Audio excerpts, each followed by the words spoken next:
रंगशिल्प संवादात तुमचं सर्वांचं स्वागत.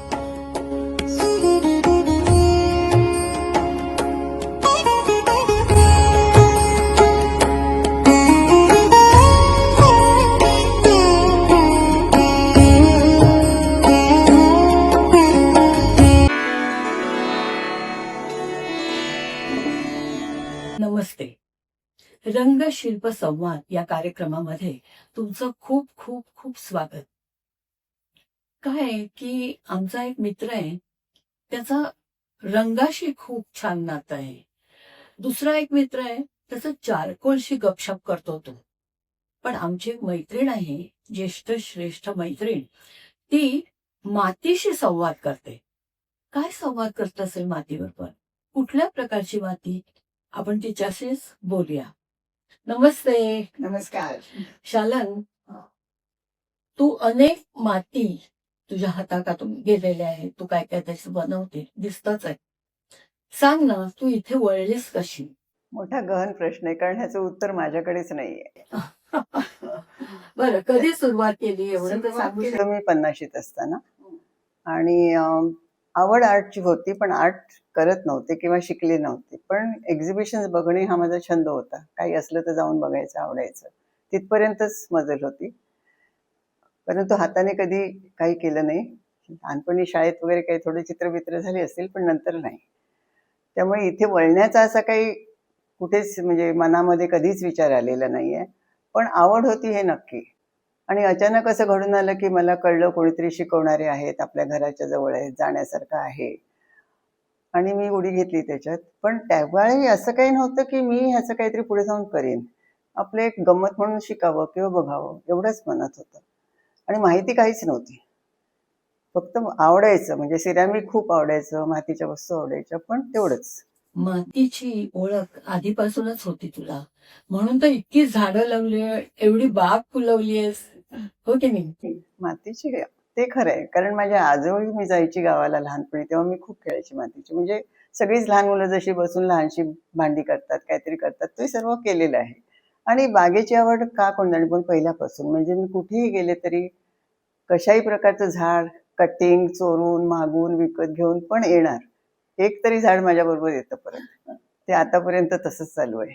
त्यामुळे तुम्ही म्हटलं तसं मातीशी संबंध जरूर आला, पण अशा प्रकारचा येईल असं काही कुठे माझ्या ध्यानीमनी नव्हतं, खरं सांगायचं तर. बऱ्याचदा चित्रकार असतात, पेंटर्स, आधी पेंटर्स असतात, ते इस्टॅब्लिश होतात आणि मग ते शिल्पकलेकडे वळतात. तुमच्या बाबतीत काय झालं आधी? त्याआधी मी बिझनेस मॅनेजमेंट शिकले, त्याच्यानंतर मी बिझनेस केला, स्मॉल स्केल इंडस्ट्री रन केली, जवळजवळ 30 वर्ष रन केली. आणि त्याच्यातही मी खूप आनंद घेतला. म्हणजे तेही मला आवडलं होतं करायला. चॅलेंजेस खूप होते, ह्याच्यातही काही कमी नाही आहेत. पण तर ते सोडण्याचं काही खास कारण होतंच असं पण नाही. पण ह्याच्याकडे वळल्यानंतर फार सगळं माझं म्हणजे आयुष्यच बदलून गेलं. आणि ॲब्सोल्युटली अनप्लॅन्ड, म्हणजे अजिबातच काही मी कधीही मनात सुद्धा आणलं नसतं की मी अशी काहीतरी अशा प्रकारची होईल किंवा कुंभारीण बनेन किंवा एवढं Anyway, पण मग काय केलं तुम्ही की जवळपास कोणतरी तुम्हाला भेटलं की असं काहीतरी करणारे, मातीचं काम करणारे, चाकावर काम करणारे, थोडक्यात कुंभार. थोड्यात कुंभार ज्यांच्याकडनं शिकले ना, त्यांचं त्याच वेळेला शिक्षण जेजुरी मधनं झालं होतं. अगदी नवशिका तरुण होता आणि त्याच्याकडे मी थोडंसं शिकले. एक 7-8 क्लासेस केले असतील की नाही माझ्या लक्षातही नाही, कारण माझं आयुष्य खूप त्यावेळेला अत्यंत बिझी होतं. बिझनेस चालू होता, मुलं कॉलेजच्या स्टेपला होती आणि सगळं घरचं वगैरे. तर मी त्याला सांगतानाच म्हटलं की माझं काही दररोज येईन किंवा नियमाने येईन असं नाही, पण येईल. आणि ते खरोखर सांगते, म्हणजे मलाच कळत नाही आतापर्यंत हा प्रश्न मला सगळ्यांनी इतके वर्ष विचारले की मी ते तेवढंच मला नीट करता आलं नव्हतं. त्या स्टेजला मी व्हील विकत घेतलं, विचारही केला नाही, घेतलं, किचन मध्ये ठेवलं आणि रोज रात्री 10:30च्या नंतर मी व्हीलवर बसायला लागले. त्याचा मला कधी कंटाळा आला नाही. अशी सुरुवात झाली. मग ती माती वगैरे हे सगळं तुम्ही कुठून आणत होता? बरं, माहिती काहीच नाही. माती असते आणि ती भाजायची असते, ह्याच्या 2 वाक्यांच्या पलीकडे मला ह्या आर्टची काहीही माहिती नव्हती. व्हीलवरती काम करतात हे माहिती होतं, हाताने करत असतील हेही माहिती होतं. तर मग कुंभारवाडा आपला धारावीचा, तोही माहिती होता तसा की तिकडे आहे ती माणसं. मग तिथून माती आणायची आधी, तिथून माती आणून प्रॅक्टिस करायची. आणि ती माती टेराकोटा होती का? सो मातीचं त्यावेळेला तशी सुरुवात झाली. आणि भांडी केल्यानंतर पुढे काय, एक व्हील फक्त होतं, बाकी काहीही नव्हतं घरात. मग त्यांच्याचकडे परत गेले की बाबा भाजून तरी दे. भाजायचंच तर इतकंच माहिती, पण ते किती टेम्परेचर असतं, कुठची माती आहे, प्रत्येक मातीचा काय गुणधर्म आहे, ह्याच्याबद्दल काही माहिती नाही. मग वाचायला सुरुवात केली. ब्रिटिश काउन्सिलमध्ये 3 की 4 पुस्तकं होती, ती झाली वाचून, 2-2दा 3-3दा झाली वाचून. त्यातनं जेवढं समजलं त्याच्यातनं थोडं पुढे गेली. प्रश्न विचारायला 1-2 माणसं होती, उत्तरं पण मिळत होती, कधी मिळत होती कधी नव्हती, पण मिळत होती. तर त्यांच्या सहाय्याने थोडंसं आणखी पुढे गेले. मग कुंभारवाड्यातनं जेव्हा भाजून यायची भांडी, त्याचं पुढे काय करायचं, त्यांच्याकडे ग्लेझिंगचंच हे नाही, सोय नाही. माझ्या माहितीचं तसं त्यावेळेला काही माझ्या लक्षात येईना, आणि वेळ नव्हता खरं म्हणजे आणखीन फार पुढचं करायला. तर मग मी हाताने बसून ती रंगवायला लागले, फॅब्रिक पेंट आणून. तर त्या काही वस्तू आहेत तिकडे स्टुडिओमध्ये जुन्या. अशी सुरुवात झाली. म्हणजे फार लांबलचक प्रवास झाला माझा. म्हणजे 4 वर्ष कॉलेज करून पडले असते तर फार लवकर सगळं झालं असतं. हे माझं असं काही नाही खूपच सांगता येत. लांबलं. भरपूर गुंतले. म्हणजे त्याच्यातनं बाहेर सगळं करून ते करायचे मी रोज रात्री. कसं मला जमायचं मला आता माहिती नाही, पण मला अगदी अक्षरशः म्हणतात तसं वेळ लागलं होतं. मग हे फिगरेटिव्ह काही आहे. तुमचा एक बाकडा हा फार अत्यंत प्रिय दिसतोय. त्याच्यावर किती, आणि मला तो भयंकर आवडतो. त्यातली माणसं पण आवडतात. तर तिथे कसं काय वळलात तुम्ही पॉट्स मधून? बऱ्याचशा प्रश्नांना उत्तरं नाही आहेत, कारण मी हे सुद्धा कसं केलं माहिती नाही. पण मग मला नंतर असं चेहरे मी करायला लागले, आणि जुने जर फोटो मी बघितले तर मी हसते आता. म्हणजे न बोलण्याच्या पलीकडचं काम आहे ते कसंही, पण मी करायला लागले. आणि मला शिकवलं कोणी नाही, आणि मी तशी कोणाच्या हाताखाली कधी शिकलेही नाही, कारण नव्हतंच कोणी इकडे. मुंबईत 1-2च होते. हा एक नवीन होता संदीप मानसेकर, एक किशोर गोराडिया म्हणून आहेत, ते इंडस्ट्रीला रंग पुरवतात सिरॅमिकचे, तर त्यांना माहिती खूप होती. तर त्यांचा परिचय झाल्यामुळे त्यांची मदत, ह्या दोघांची मदत मला खूप झाली. आणि नंतर मग अजित वैद्य मग आमच्या ओळखीचे होते. आणि मग फर्नेस कोणाकडेच नाही, संदीपकडे फर्नेस नाही, किशोरभाईंच्या फर्नेसेस त्यांच्या स्टेनच्या फर्नेसेस, आमच्या कामाच्या नाहीत. मग मी जायचं कुठे? तर मग मी अजितला म्हटलं, तर म्हणाला ये तुला हवं असलं ये. म्हणजे विशाळगड ना. हो, मग आम्ही गेलो. चौकच्या हो, चौकचेक. मी, माझी मारुती व्हॅन होती, 2 नीलकमलचे ट्रे घेतले, कच्चा माल त्यात भरायचा, सकाळी उठून सगळं करायचं घरातलं. कारण माझं एक होतं म्हणजे पहिल्यापासून काम तर मी नेहमीच केलं, कसंही कसलं तरी. पण स्वतःच एक असं मी धरून ठेवलं होतं की माझ्या कामामुळे घराकडे दुर्लक्ष झालं कोणी म्हणता कामा नये. जवळजवळ मग प्रत्येक शनिवारी मी सकाळी उठून घरचं सगळं आवरून वगैरे, आणि आमचा डबा, अजितसाठी काहीतरी वगैरे, असं करून आमचं गाडी निघायची. दिवसभर मी त्याच्याकडे बसायची, आणि त्यांनी मला ग्लेझिंग कसं करायचं ते पण सांगितलं. आणि त्याच्याकडे अजितने? ग्लेझिस होते अजितने. आणि पण मी फॉर्म्युलेज वगैरे विचारले नाही, म्हणजे तितकं मला मला फक्त करायचं होतं त्यावेळेला, असं काहीतरी असेल माझं. त्यामुळे त्यांनी सांगितलं की हा निळा आहे, हा हिरवा आहे, त्याप्रमाणे आम्ही बसून माझे पॉट्स घेऊन मी मला जे हवं ते करायचे. कारण मागचा लॉट बिस्किट झालेला असायचा, पहिलं एक फायरिंग झालेलं असायचं. आणि त्याची बायको प्रतिमा, दोघंही असतात काय? प्रतिमा कधी कधी असायची, पण अजित नेहमी असायचा. तर मग तिथे दिवसभर बसायचं. मग अजितकडनं माती घ्यायची, संध्याकाळी परत यायचं, आठवडाभर काम करायचं, ते कच्चं घेऊन जायचं, आणि भाजलेल्यावर रंगवून आणायचं. आणि मागचा लॉट रंगवलेला जर भाजला असेल, त्यांनी झालं असेल तर तो परत न फर्नेस मध्ये टाकावं लागतं का? पहिलं करायचं, मग पूर्ण सुकवायचं. अजूनही आमच्यातनं चुका होतात, कधीतरी घाई असते, मग शब्द दिलेला असतो, सुकलं असेल, सुकल्यासारखं वाटतंय असं म्हटलं तर ते फुटतं. त्यामुळे सुकेपर्यंत थांबणं हा एक मोठा काळ असतो सीझन प्रमाणे. पहिलं भाजणं झालं ते 900 डिग्रीला असतं, साधारण 8 तासाचं फायरिंग होतं ते. दुसरं फायरिंग व्हायच्या आधी आम्ही रंग चढवतो, ग्लेझेस. म्हणजे हे रंग असे बाजारात मिळत नाहीत, दुकानात नाही मिळत, ठराविक सप्लायरकडे मिळतील तुम्हाला. आणि ते केल्यानंतर फायनल फायरिंग होतं, ते फायनल टेम्परेचरला जायचं असतं, म्हणजे 1200, 1220, 1240 असं. ते 12 ते 13 तासाचं फायरिंग असतं. अशी 2 फायरिंग झाल्यानंतर सिरॅमिक बाहेर येतं. पेशन्स पाहिजे हे करायला. भयंकर. पटापटा केलं आणि गेलं असं होत नाही. नाही नाही, पटापटा केलं म्हणजे ते संपलंच. आणि ते एकच संपत नाही, कधीतरी एखादा पीस फुटतो, तो इतक्या जोरात फुटतो की आजूबाजूचं पण फुटतं. तो एक धोका असतो. किंवा त्याचे तुकडे दुसऱ्या ह्याच्यात पडले बोल्समध्ये वगैरे, तर ते बोल्स गेले तुमचे, कारण ते काढता येत नाही, ते पूर्ण चिकटतात. तर हे सगळं चालू असतं आमचं. म्हणजे इथे तुम्ही बघताय हे सगळं फायनल झालेलं परफेक्ट, इकडे तुम्ही फर्नेस वापरत होता, त्याच्याकडे बाकी पण तुम्ही शिकला. व्हीलवर पण काम करायला त्याच्याकडे नाही, अजितकडे मी बिलकुल व्हीलवर बसले नाही. अजितकडे मी फक्त ग्लेझिंग करून माझे पॉट्स ठेवून यायची, जुने त्याला नवीन द्यायची, जुने करून यायची. हाच माझा फक्त होता. त्याच्याकडे व्हीलवर नाही बसले किंवा माती हातात घेतली नाही त्याच्याकडे. फक्त आता हे सगळं तुम्ही करत असताना स्वतःला काहीतरी वाहून घेतलं होतं म्हणायला हरकत नाही. मग अशा वेळी घराकडे तुमच्या काही दुर्लक्ष वगैरे झालं का? की तुम्ही काय करत होता? कारण प्रत्येक बाईला, बाहेर काम करणाऱ्या बाईला ना एक अशी गिल्ट असते, की माझं घराकडे दुर्लक्ष होत नाही ना, ते सगळं चाललंय ना. मी माझ्या शूटिंगला 9ची शिफ्ट असली तर मी 5 वाजता उठून स्वयंपाक करायची आणि मग सेम तसाच प्रकार आहे. म्हणजे शक्य तेवढी काळजी घ्यायची आणि घरूनही सपोर्ट होता. त्याशिवाय ह्या गोष्टी होत नाहीत. आपण उड्या किती मारल्या तरी आपल्याला घरच्या लोकांचा, मुलाचा, नवऱ्याचा, सगळ्यांचा आणि आजूबाजूची जी काही तुमची फॅमिली आहे त्यांचा सपोर्ट असल्याशिवाय होत नाही आणि त्यामुळे घडलं ते. पण माझ्या बाजूने जेवढं मला समाधानपूर्वक करता येईल तेवढं केलं. त्यातूनही गिल्ट थोडी राहते सगळ्यांची. त्याला काही उपाय नाही. घरातून मुलाकडनं वगैरे तुम्हाला काही हेल्प होती का हे करताना? मी पण करतो, मी पण बघतो. मुलं नाही त्यावेळेला ऍक्च्युली मी माझं नीट सुरू झालं तोपर्यंत मुलं दोघंही बाहेर गेली. त्यामुळे ती नव्हती इकडे. आणि असताना त्यांना आवडायचं मम्मा करते म्हटल्यानंतर आनंद होता. पण त्याच्या पलीकडे त्यांचं आयुष्य त्यावेळेला टीनेजर्सचं आयुष्य होतं. त्यामुळे इथे रस घेणं जरा कठीण. पण मग फर्नेस वगैरे घ्यायचं कधी तुम्हाला वाटलं? म्हणजे ते एक मोठं चॅलेंज होतं ना. एकतर पैसे पण भरपूर, ते सेटअप करायचं. हाच प्रॉब्लेम होता. 2-1 वर्ष अजितकडे गेले. मला वाटतं 2-2.5 वर्ष तरी मी जात होते अशी. आणि मग लक्षात आलं की आता अति होतंय.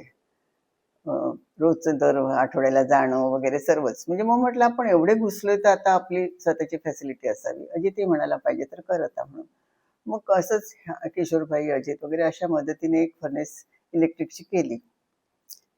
इलेक्ट्रिकची केली कारण त्याला कंट्रोल पॅनल असतं. तुम्हाला काही बघायला लागत नाही. तुम्ही टेम्परेचर सेट करा, ते त्याच्या वेळेप्रमाणे जाणार आणि ऑटोमॅटिक बंद होणार. हा आनंद आहे त्यातला. आणि मला त्यावेळेला फारसं गॅसची फर्नेस असते एवढं माहिती होतं. पण गॅस आहे, आणखीन ऑइल फर्नेस आहे, इलेक्ट्रिक आहे, वूड आहे, हे सगळं नावाने फक्त माहिती होतं. पण बाकी काही माझा संबंध कुठे आलेला नाही, पाहिलेलं पण नाही. तर इलेक्ट्रिकची फर्नेस घेतली. माझं पहिलं बिस्किट फायरिंग व्यवस्थित झालं. ग्लेज करून ठेवलं. आणि मला सांगण्यात आलं होतं की ते आपोआप बंद होईल ना, म्हणजे तुला काही बघायचं कारण नाही. तर मी आपली आरामात दिवसभर ती चालतेच. रात्रीचे 10 वाजले चालतेच आहे. म्हटलं अरे बापरे, अजून काय चालते म्हणून मी बघितलं तर ॲट अ पॉइंट त्याच्या दरवाज्यातनं फ्लेम्स यायला लागल्या.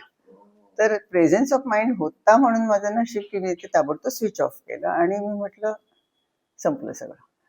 कारण ते संपलंच होतं सगळं. कम्प्लिटली क्रॅश झाली फर्नेस. इतकी ओव्हरफायर झाली की फळ्या सुद्धा तुटून खाली पडल्या. सामानाचं तर बोलूच नका काही. आणि मग झालं आमचं अगदी म्हणजे काय म्हणायचं, दुःखाची परिसीमा गाठली आम्ही. आणि किशोरभाईंना फोन केला. म्हटलं या आत्ता या, माझं असं असं झालंय आणि आज काय. ते म्हणाले नाही मी परवा येतोय. तर मला वाटलं काय माणूस आहे हा, मला एवढं माझं झालंय आणि हा परवा येतो का म्हणतोय माणूस. म्हणाले अगं पण थंड तर व्हायला पाहिजे ना. म्हणजे इतकं सुद्धा त्यावेळेला ध्यानात आलं नाही की याला 2 दिवस लागतात, त्याशिवाय आपण दरवाजा पण उघडू शकत नाही. पण हा एक मोठा अनुभव होता आणि त्या क्षणाला मी थांबवू शकले असते ह्याच्यात नुकसान होतं अशा वेळेला सगळं. बऱ्यापैकी. आता म्हणजे सांगाडा नीट होता. फळ्या महाग असतात त्याच्या. पण महागपेक्षा ना तेव्हा असं काही अवेलेबलच नव्हतं. कुठेतरी मीरा रोडच्या झोपडीत मी जाऊन त्या फळ्या आणल्या होत्या. मला अजूनही तिकडे गेले की ती झोपडीत गेले होते एवढं आठवतं, पण आता कुठे गेले होते ते आठवत नाही.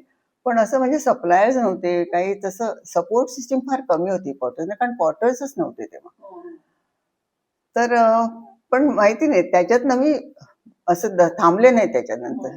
केलं ते दुरुस्त, परत ते जाऊन आणलं, सगळं सुरू केलं, झालं माझं सुरू, झालं सुरू. त्या क्षणी कदाचित तुम्ही थांबला असतात तर मग तो ब्रेकिंग पॉइंट होता माझा. त्याच्यातनं सर्व्हाइव्ह झाले म्हणून मी इथपर्यंत आले.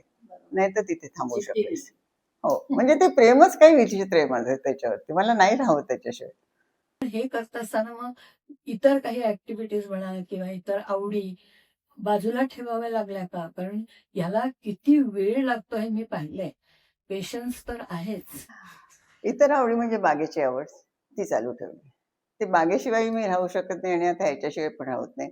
मुलं बाळं आपल्याला हवीच असतात तेव्हा त्यांच्याशिवाय राहू शकत नाही. तर ह्या 2-3 गोष्टी धरून ठेवल्या मी आणि त्याच्यातनं वाटचाल केली आहे. आता या स्टेजला पोहोचल्यानंतर तुम्हाला असं नाही का वाटत की आपण काही विद्यार्थी तयार करावेत की जे तुमचं काम पुढे चालू ठेवतील? तर असा काही प्रयत्न, काही प्रशिक्षण वर्ग किंवा असं काही केलंय का? खूप मुलांना शिकवलं, खूप मुला-मुलींना शिकवलं. मुली जास्त आल्या, पुरुष कमी आले, पण आले. बरेचसे लोकं, बऱ्याचशा मुली काम करतायत माझ्याकडे शिकून गेल्यानंतर. पण मी एक बेसिक शिकवलंय त्यांना. म्हणजे माझं म्हणणं आहे, की ह्याच्यात शिकण्याचं जे आहे, ती तंत्र शिकायचं आहे आपल्याला, की व्हीलवरती परफेक्ट पॉट कसा बसवायचा. नंतर आपण जेव्हा हाताने काम करतो, त्याच्यामध्ये काय-काय काळजी घ्यायला पाहिजे, कशा पद्धतीने 2-3 मेथड्स आहेत. म्हणजे एक आम्ही पिंचिंग म्हणतो, एक कॉईल म्हणजे आपण ह्याच्यासारखं कॉईल नूडलसारखं करून त्या जोडायच्या किंवा स्लॅब करून म्हणजे माती लाटून चक्क पोळीसारखी. तर हे सगळं टेक्निक नीट कळलं पाहिजे. टेक्निक नंतर काय करायचं, त्या काही वस्तू क्लासमध्ये केल्या जातात, छोट्या-मोठ्या कशाही त्यांच्या आवडीप्रमाणे. आणि दुसरी गोष्ट मी करते, की मी त्यांना कधीही सांगत नाही तुम्ही काय करा. मी त्यांना म्हणते, की तुम्हाला मी टेक्निक दिलंय, ह्या टेक्निकने इकडे येऊन बसा, बघा काय-काय आहे ते बघा किंवा तुम्ही आता तर आपल्याला इंटरनेटवर पाहिजे तेवढं बघायला मिळतं. त्याच्यातनं बघा आणि मग तुम्ही ठरवा काय करायचं. मी मदत करते. So idea should be theirs आणि creativity should be theirs, not mine. So there is त्यांची नो क्रिएटिव्हिटी चॅनलाइज करायला लागते. करायला लागते. त्यांना बेसिक जर नीट कळलं, तर मग त्यांच्या हातनं चुका कमी होतात.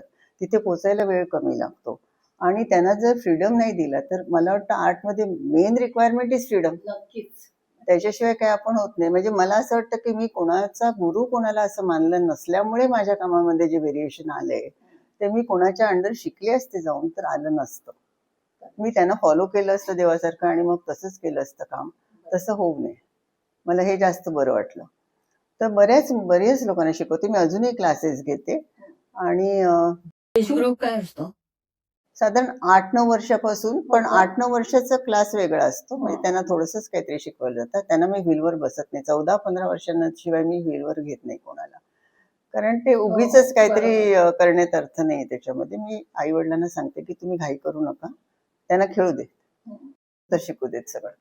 सो आता तुम्ही वेगवेगळ्या प्रकारची माती एक्सपेरिमेंट करता की काही वापरली तर काय होईल, ती वापरली तर काय होईल. तर त्याचा काही फॉर्म्युला तुम्ही क्रिएट केलाय की अनुभवातनं तुम्हाला मिळालाय की काय कसं? कसं आहे, की माती आणि ही पण माहिती मी माझं एक स्वतःचं मत असं आहे, की बेसिक माहिती आपण जे करतोय त्याची असायला हवी. गरज नसली तरी सुद्धा. मला माती विकत घेता येते. पण म्हणून मला ती माती म्हणजे काय हे माहीत असणं माझ्या मते जरुरी आहे. सगळ्यांच्या मते नसेल. त्यामुळे मी पहिला माझा क्लास असतो तेव्हा मी बेसिक थिअरी सांगते सगळ्यांना, की माती किती प्रकारची, ती कशी बनते, काय होतं. तर बेसिक नावं घ्यायची तर टेराकोटा सगळ्यांना माहिती आहे. पोर्सिलिन सगळ्यांना माहिती आहे. पोर्सिलिन आपल्या देशात मिळत नाही, प्युअर चायना. ती आम्हाला बनवता येते सिंथेटिकली किंवा काही मिक्स करून, पण इट्स नॉट द सेम. आणि एक दुसरा मधला जो प्रकार आहे त्याला स्टोनवेअर म्हणतात. स्टोनवेअर म्हणजे त्याच्यामध्ये जवळजवळ 6 इन्ग्रेडियंट्स मिनिमम असतात आणि त्या 6 इन्ग्रेडियंटचा जे रेशो असतो त्या रेशोप्रमाणे त्याचं भाजण्याचं टेम्परेचर ठरतं. आणि it always starts around 1190 onwards, 1200 onwards to it can go to 1300 पर्यंत. आणि त्याच्यामधले जे जे 20-20 अंशाचे जे काही हे आहेत कॅप्स आहेत त्याप्रमाणे त्याचा फॉर्म्युला थोडा बहुत बदलत जातो. तर तुम्हाला हाय जायचं असलं तर हे कमी करा किंवा ते जास्त करा असं असतं त्याच्यामध्ये. आणि निसर्गातलेच प्रकार आहेत सगळे. 4-5 प्रकारच्या मात्या वेगवेगळ्या ठिकाणी असतात. नदी किनारी असेल, खाणीत असेल, गुजरातमध्ये असेल, हैदराबादमध्ये असेल, कुठे पण असेल. तर तिथल्या ते येत असतात, सप्लायर्स असतात. त्यांना आपण सांगायचं आपल्याला ही माती पाहिजे.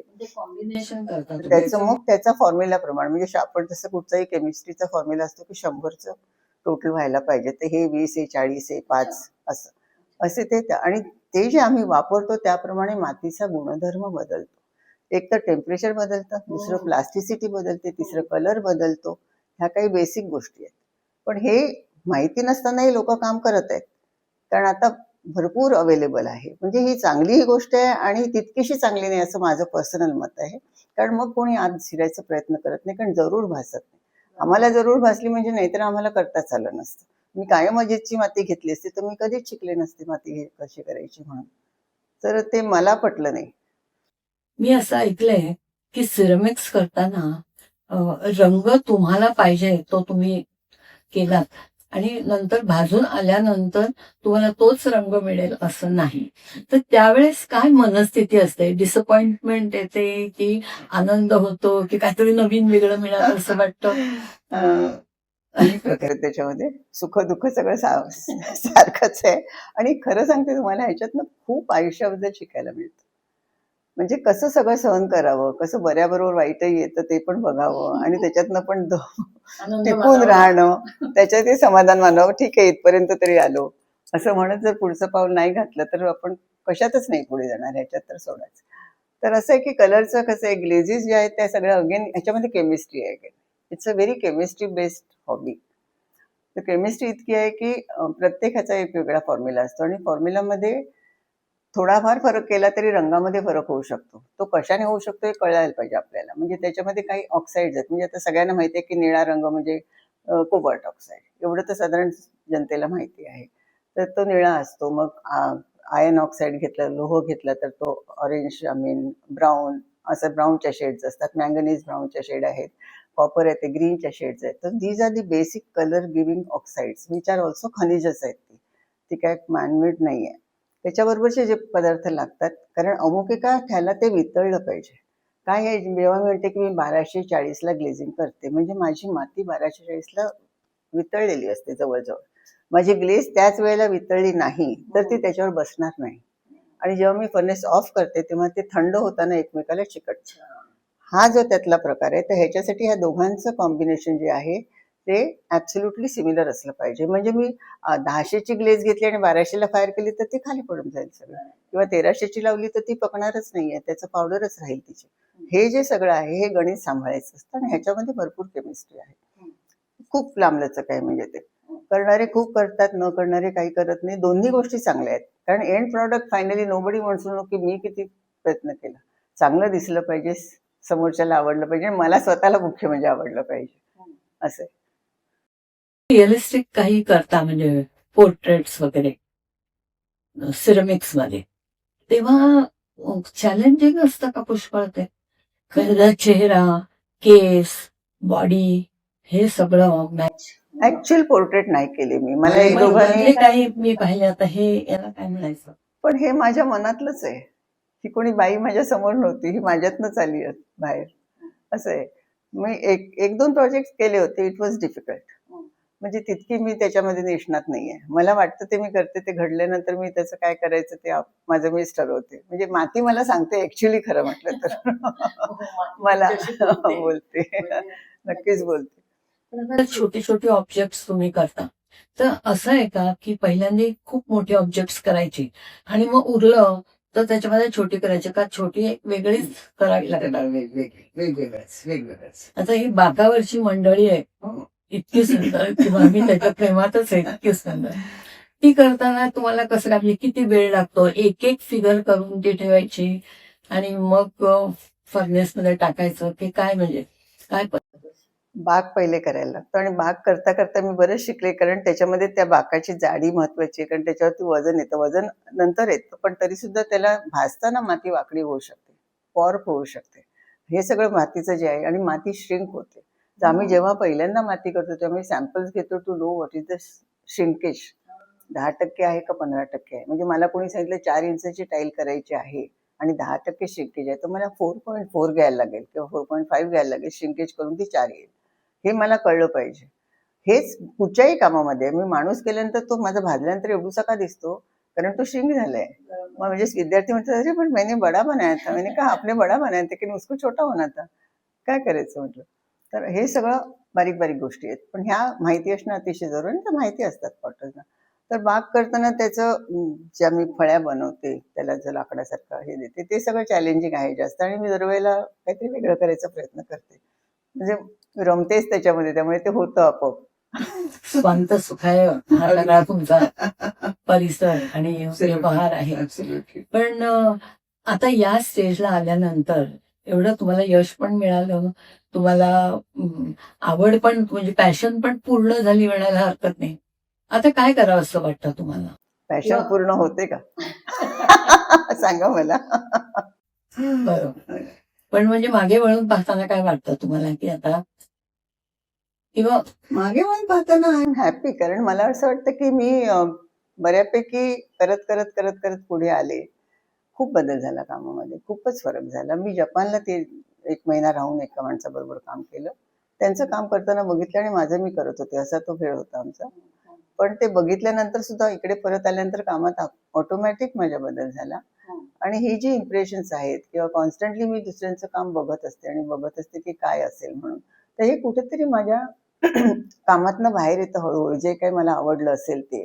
असं आपोआप होतं, म्हणजे कॉन्शियसली नाहीये, पण बघण्याची आवड खूप आहे आणि वाचते मी भयंकर. अजूनही मला ते जमत नाही, म्हणजे अजूनही मला नवीन ग्लेझेसच्या टेस्ट करायचे असतात. मी दरवर्षी ठरवते की आता पुरे झालं, आता आहेत ते 4 रंग घेऊन खेळूया. पण नाही, दुसऱ्या दिवशी उठलं की मला 5वा करायचा असतो. वेडच येते माझं. तुम्हाला एक विचारायचं होतं की आज या तुमच्या इंडस्ट्रीमध्ये काय आहे परिस्थिती? बदल काय झाले? तुम्ही करत होता 40 वर्षापूर्वी, तेव्हा काय होतं? आता काय आहे? काही नवीन काही गोष्टी तुम्हाला दिसत आहेत का? खूपच बदल झाले आणि तो चांगला बदल झालाय. एक म्हणजे ही कला आता खूप लोकांना शिकावीशी वाटायला लागली आहे. आणि हे कॉन्ट्रीब्युशन माझ्या मते कोविडचं आहे. कारण कोविड नंतर माणसांना कळलं की आपला happiness is more important than money. आणि त्याच्यातनं असं वाटतं की सगळ्यांना वाटतं की मला शिकावं, काहीतरी वेगळं करावं, I don't want to just work, असं झालेलं आहे. आणि थोडासा पैशाकडचा जरी कमावत असले तरी कल कमी झाले आणि वेगळ्या प्रकारे बघण्याची दृष्टी आली आहे. त्यामुळे ही फार सुंदर गोष्ट झाली. त्याच्याबरोबर काय झालं की जसे पॉटर्स वाढले तसे सप्लायर्सना कळायला लागलं की आता ही इंडस्ट्री ह्याच्यात जाण्यासारखं आहे. नाहीतर आधी 1, 2, 4 लोक असं, म्हणजे मिळालं तर मिळालं, नाही मिळालं, असं सगळं चालायचं. आणि माणसंच कमी होती, कामही कमी होतं, सगळंच कमी होतं. आता इतक्या प्रमाणात झालेले आहेत की, आणि ते देशभर आहेत, म्हणजे फक्त मुंबईत नाही आहेत. म्हणजे मला रोज कमीत कमी 3 ते 4 कॉल येतात की आम्हाला शिकायचं. हा हा सगळा प्रकार आहे. म्हणजे बाहेरचे सुद्धा येऊन शिकलेत, मुंबईतले पण शिकलेत. मुंबईत आता जितके पॉटर्स आहेत त्यातले मला वाटतं ऍटलीस्ट 70-1% तर नवीन आहेत. आम्ही जुनी माणसं 25-30% असू, पण सगळ्यांनी सुंदर आहे. दुसरी गोष्ट काय झाली की सप्लायर्सना हे कळल्यामुळे ते आता माती वेगवेगळी करून विकायला लागले. काही लोक करून विकतात, काही लोक इम्पोर्ट करून विकतात. म्हणजे इम्पोर्टेड, मी जेव्हा पहिल्यांदा अमेरिकेला गेली तेव्हा मी अचाट झाले. म्हटले हे तर फारच सुंदर आहे, याच्यात 10 प्रकारच्या माती यांच्याकडे आहेत, कलर्स तर काही विचारूच नका, पाहिजे तेवढी रेंज आहे. आणि ते आपल्याकडे त्यावेळेला काही नव्हतं तसं. आता मात्र खूप परिस्थिती बदलली आहे. तर इंडिजनाइज किंवा इम्पोर्टेड कुठच्याही देशातला कुठचाही माल, कुठचंही यंत्र तुम्हाला अवेलेबल आहे. तेव्हा फर्नेस करणारा माणूस मिळत नव्हता. जुगाड करून फर्नेस करून आम्ही फर्नेस चालवलेले आहेत आणि ते चालायची, पण ती चालायचीच. आता तुम्हाला imported with everything, automatic everything, आणि any brand, the topmost brands are available. म्हणजे हे जे झालंय ते अतिशय चांगलं झालंय. त्यामुळे लोकांचं काम जास्त चांगलं आणि जास्त भरभर होते, कारण त्यांचा वेळ वाया जात नाही ह्या सगळ्या गोळा करण्यामध्ये. एकदा ते आलं की, सेटअप झाला की, तुम्हाला जर हातात कला आहे, मनात इच्छा आहे आणि तेवढा पेशन्स आहे तर तुम्ही पॉटर होऊ शकता. पण तर जयपूरमध्ये वगैरे ती ब्ल्यू पॉटरी असते. ती ऍक्च्युली पॉटरी नाहीये, त्याच्यामध्ये माती कमी आहे, माती नाहीये त्याच्यात. त्यांचं कॉम्पोजिशन वेगळं आहे. तुम्ही उघडून बघाल तर ते थोडंसं असं संगमरवरासारखं वाटतं बघा. थोडं वेगळं आहे त्यांचं कॉम्पोजिशन. मला एक्झॅक्ट सगळं माहिती नाहीये, पण इट्स अ डिफरंट थिंग. आणि म्हणून त्यांचे कलर्स, ते ठराविक कलर्स वापरून करतात, ते पण बरोबर आहे. पण ते कधी कधी कुठून माल येतो त्याच्यावर आहे, सगळ्यांचं नसेल, कलर्स फेड होतात. हे पण आहे. जेवढी माहिती आली तेवढं त्याच्याबद्दल कॉन्शियसनेस वाढला. म्हणजे ह्याच्यामध्ये काय आहे की लो टेम्परेचरला अतिशय सुंदर कलर्स येतात. म्हणजे जे लाल, पिवळा, निळा, पिवळा आणि केशरी हे रंग जे भन्नाट येतात त्याच्यामध्ये, पण त्याच्यामध्ये लेड वापरलेलं असतं. आणि lead is very bad, absolutely not to be kept in the studio also, असं म्हणतात. पण पहिल्यांदा मला वाटतं तसं काम होत असेल. आणि ते खुर्जा म्हणून एक गाव आहे दिल्लीच्या बाहेर, तिथे असं म्हणजे अख्खा गावच पॉटरी करतो आणि ते मोठ्या स्केलवरती, म्हणजे प्रोडक्शन पॉटरी आहे. लोक जाऊन, जे डीलर्स आहेत ते बल्कमध्ये घेऊन वगैरे. आणि आता त्यांचंही काम सुधारलं, त्यांच्या कामात पण लेड कमी झालंय. असं सगळं हा जो बदल झाला हा अवेअरनेसमुळे झाला. टेक्नॉलॉजी आली आपल्याकडे, शिवाय आपल्याकडे आता हातात तुमच्या आहे की बाबा माहिती पाहिजे तर पटकन मिळतं, काय बरं काय वाईट. आणि हे सगळं झाल्यामुळे खूप आणि चांगला बदल आहे. म्हणजे खरंच आताची कामं छान आहेत. फक्त मुलांनी थोडंसं पिंटरेस्ट कडे न जाता आपलं काम केलं तर मला जास्त बरं वाटेल. पण जे करतायत ते छान करतात. म्हणजे तुम्ही जपानला जाऊन शिकून म्हणजे बघून बघून. तरी आलात. हं. इथे इंडियामध्ये कुठे तुम्हाला वाटलं का की जाऊन, कारण गुजरातमध्ये खूप पुष्कळ आहे पॉटरी असं ऐकते, राजस्थानमध्ये आहे, दिल्ली जाऊन वगैरे. काय झाले तसं बघितलंय. आणि आता इथे काय करतात की मोठे मोठे स्टुडिओज घातलेत लोकांनी आणि ते बाहेरच्या माणसाला म्हणजे बाहेरच्या पॉटरला आर्टिस्टला बोलवून त्यांचे वर्कशॉप्स करतात. मग त्यांची जी काही खासियत असते ते इकडे शिकवतात. असे मी 1-2 केलेत दिल्लीला वगैरे जाऊन. पण त्याच्यानंतर मी म्हटलं माझं काम ठीक आहे तसंच करूया म्हणून वाचून जेवढं करता येईल तेवढं बरं आहे. पण खूप खूप स्कोप आहे. म्हणजे त्यामुळे आता यंग मुलं सगळीकडे मोठे मोठे वर्कशॉप्स करतायत. नंतर राहून राहतात महिनाभर वगैरे. आणि बऱ्याच लोकांनी खूपच डीप गेलेले आहेत. म्हणजे फारच सुंदर चालले आहेत.